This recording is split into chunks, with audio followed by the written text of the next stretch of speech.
I've made a terrible mistake. Is it our prisoner? I was sent with a message from Antonia Gavilan de Logronio. Logronio? How is that possible? All things are possible.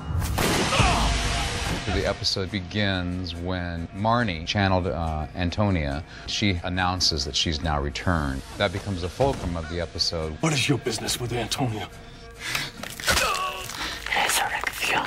The vampires, they're preparing themselves for this big, resurrection, which is going to propel them into the sun, and the only thing that will stop them is the silver.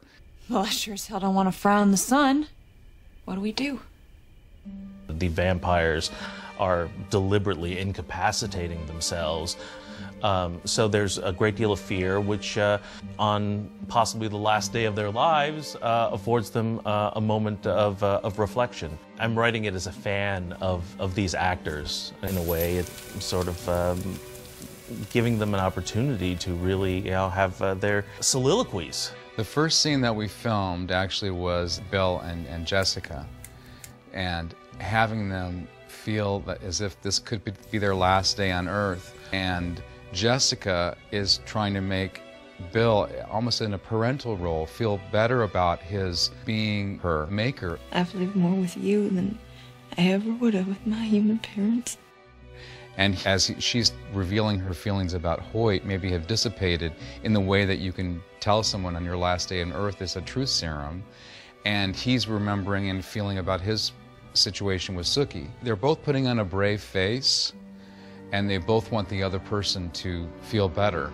The way that they interplay upon each other is fascinating. Jessica, because she has the least silver on her, because Bill can't bear to see her go through the pain of having silver on her, she is the one who gets away. She may have to pay the consequences of having the least silver on her.